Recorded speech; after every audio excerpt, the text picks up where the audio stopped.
It's a rather mucky morning. 24th, I believe, of January. But we've had a very dry month.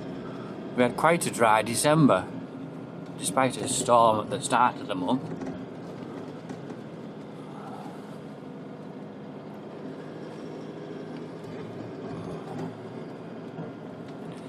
And January, I had to reduce the total. It's probably about 10 millimetres, and there won't be any more because it's really totally dominated by a big high pressure, which has been sat there for about, well, it must be at least 2 weeks. I don't know really. Should have noticed, but certainly it's been keeping us dry.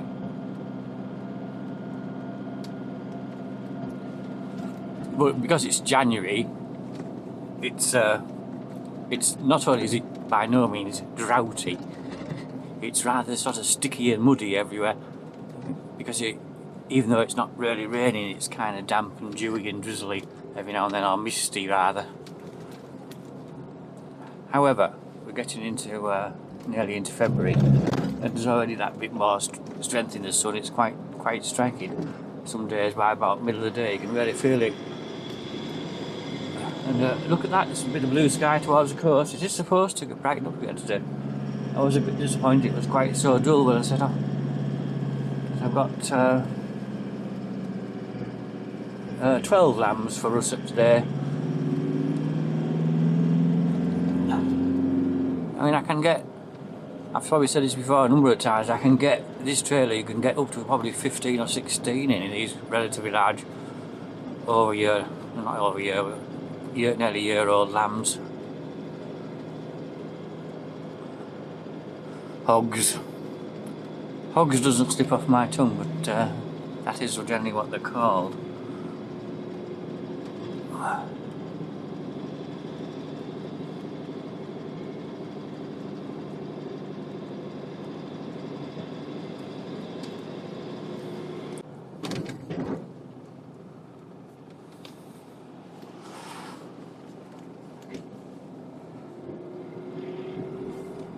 I had a bit of a Facebook spat with some of them in Castleton. I was only playing about really, I like teasing them. But they said, oh, with people's speed through Castleton, we need it making it a 20-mile-an-hour limit. When I'm doing, this is 20 miles an hour now. How are people speeding through here? You can't speed at more than 30 through here unless it's like 3 in the morning or something.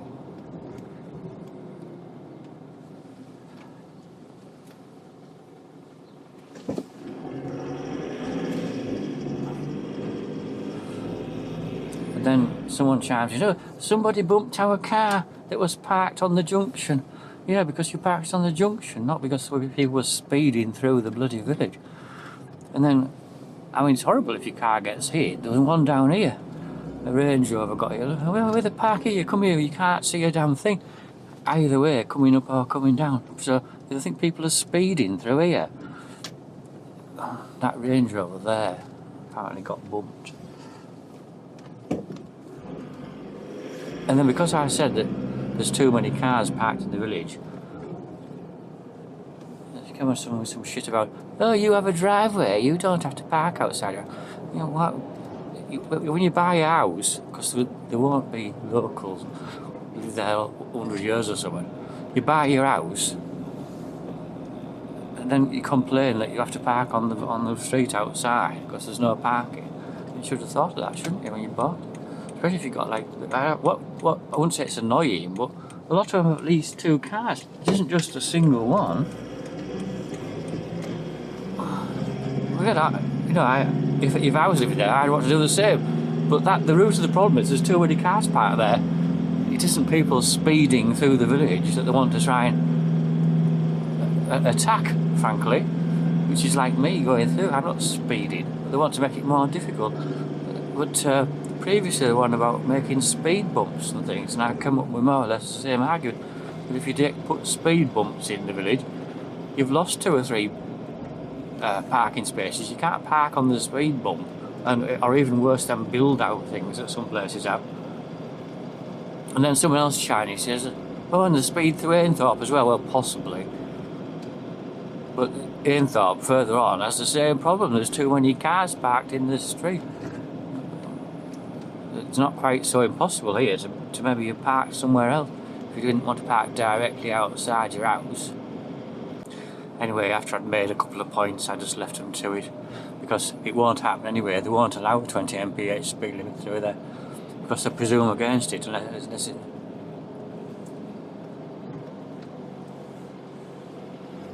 It's like the busybody type, so this is what they do. They're never happy unless they interfere with things like that.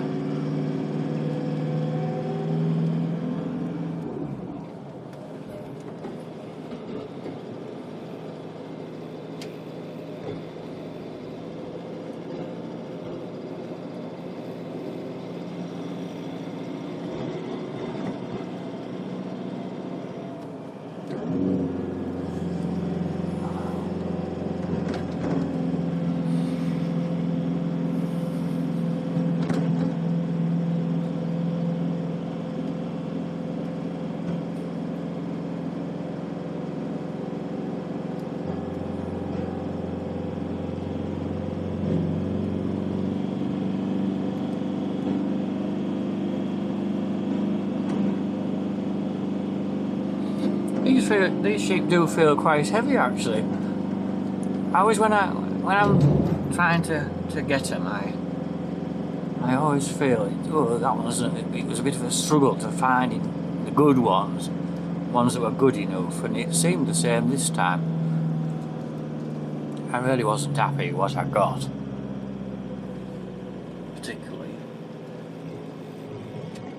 But I got the best ones, as far as I could say. It's just that towards the end I got two were really on the small side. I mean, they still weigh at least 40 kilos. But to be fair, the smaller ones were quite fit. But it just makes the batch look a bit uneven, and it doesn't help. I've got Suffolks and Texels. The Suffolks generally this time have been getting fit much better than the Texels. Which is, well, Alec Thompson told me that he finds they're fat and easy and they just sort of hold their condition, they don't lose it. I don't quite know what he's basing that on, but what I do notice, they're extraordinarily sort of like aggressive eaters in that Ford. They're just sort of very lively altogether. You notice it from the day they're born for Texels, which is obviously generally a good thing. So anyway, what's left I've wormed them. That's the second time I've been wormed since we went over there. They probably didn't all need it, but there was an odd one a bit mucky, so I think we're getting into worming needed territory. And it's I'll continue to give them only slightly less than they were getting before I took these out. And I mean, the forecast is really good again. We've had this very dry weather, but it's actually been quite cold.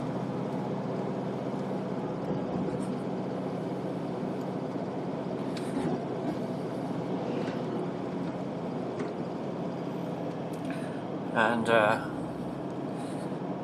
there's a bit of a blip towards the end of the month. It might be a bit of a cold wind down the North Sea again, which we had a couple of days ago, actually, 2 or 3 days ago. Do that again.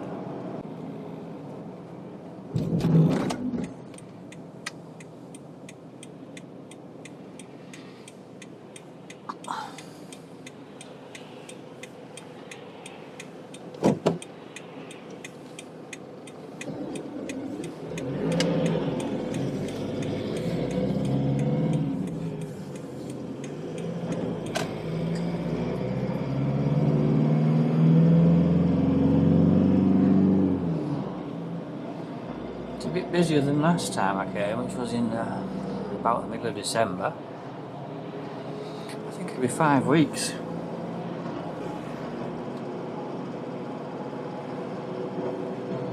And that was like one about the very darkest time of the year. But it wasn't a bad day then either, it was sort of dry.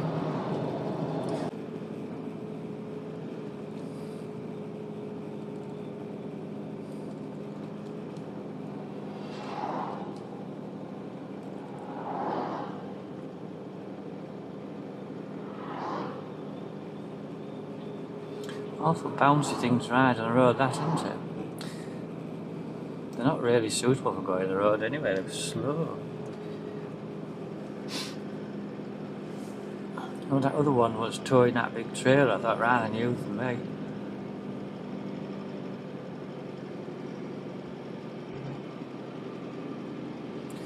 They have like a hydrostatic drive.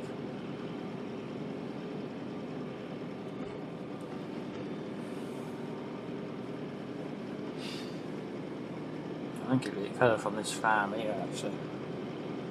Most likely.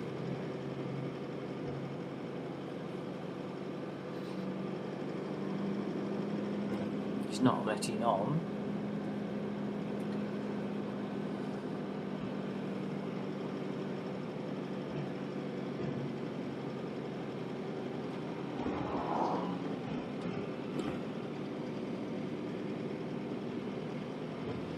Nope. There's that other one further on the right there, could be him.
It's not often you overtake anything doing this job.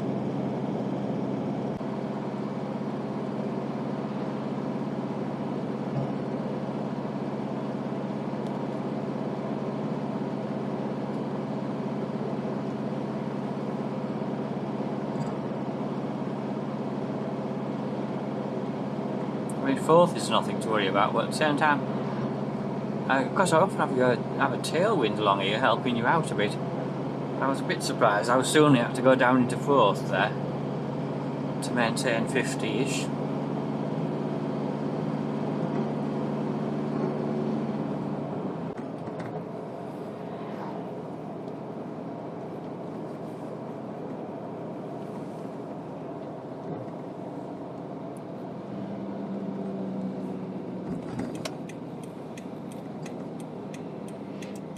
Their fuel's hell of a price.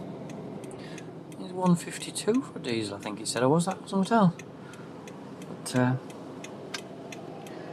I topped up in Gisborough, it was something like 145 or no, 146. Not Gisborough. Where was it? Stokesay.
that looks better than I expected in the pen. It's hard to quite surprising how different they can appear when you see them in the market. Mind you, there wasn't any next door to compare them to.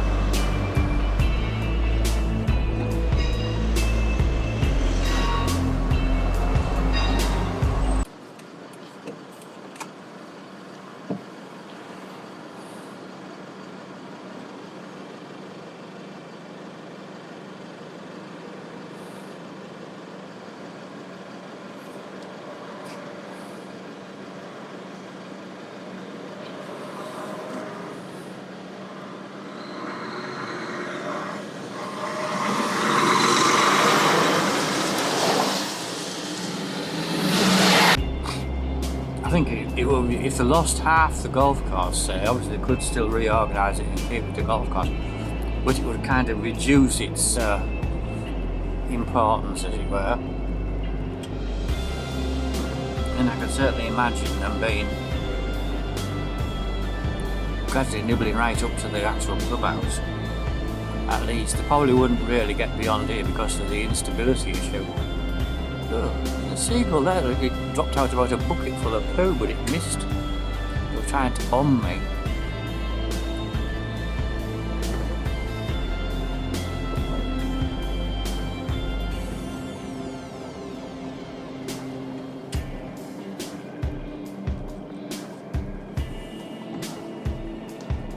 On a sunny day, this is one of the nicest little rides in the whole country. From here,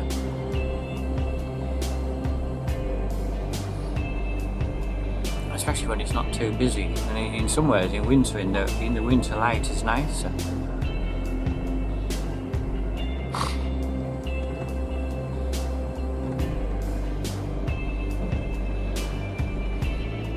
This road that we've just come along down the bank, it's a relatively new road. You used to have to go inland and back down to get to Sands End. I guess there was a sort of a track, but there wasn't a proper road. Until relatively recently, I don't know when they first built it. It may have been it's like 1920s or 30s. And by creating the road, they rather made it more inclined to be unstable because they ate into it, and it's back to sort of redo that slope over and over. So it's quite a bit shallower than it was. An awful lot of material he's removing, and like drainage installing to make sure the water isn't tending to make it slump. Lubricated would be a better description.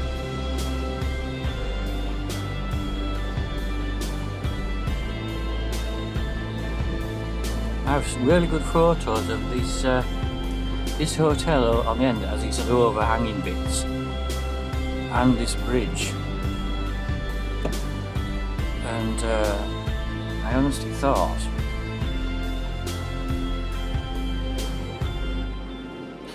that they might have sold.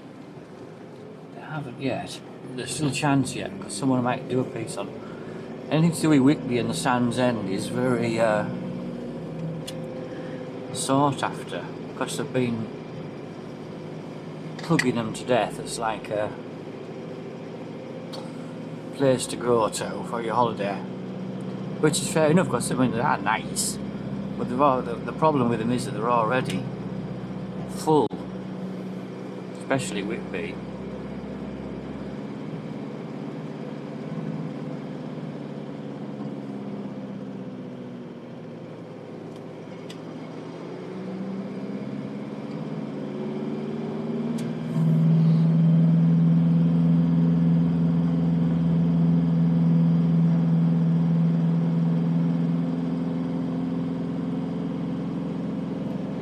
I wouldn't like doing that hedge there very much. I thought it might be a contractor, but imagine everyone trying to get past you doing that.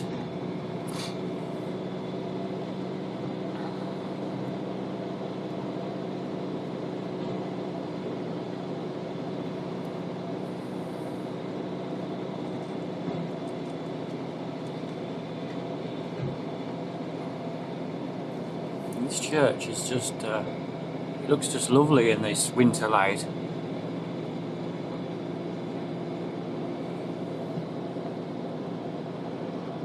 It's a warm sandstone. We are just actually getting some light now. It isn't like the depths of winter when it hardly sort of glows around the horizon. But Leith is a pretty little place, even though it's not very big. Nice little cottages, then with them little dilly upstairs windows.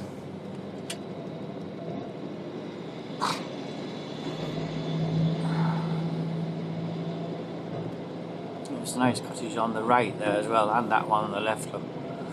With surprisingly few modern buildings in Philly.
I could see a really bright red light. I thought, what the hell is that? It looked like a motorbike with cyclists.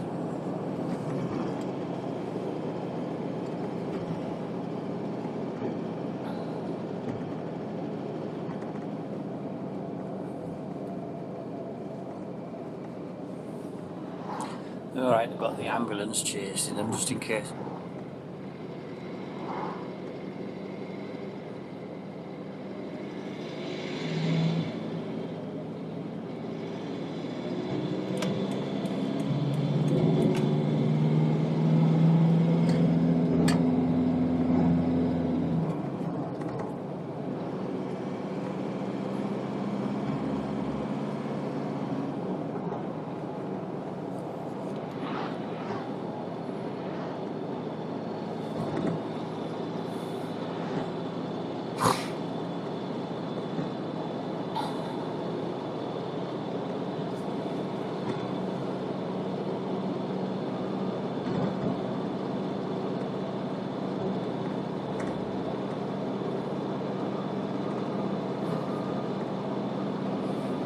I reckon that they must be going to make a new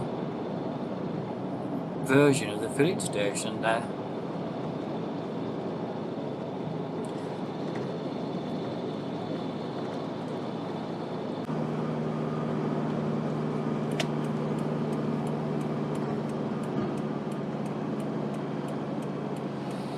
These main roads were fenced sometime, I think it was like late 80s.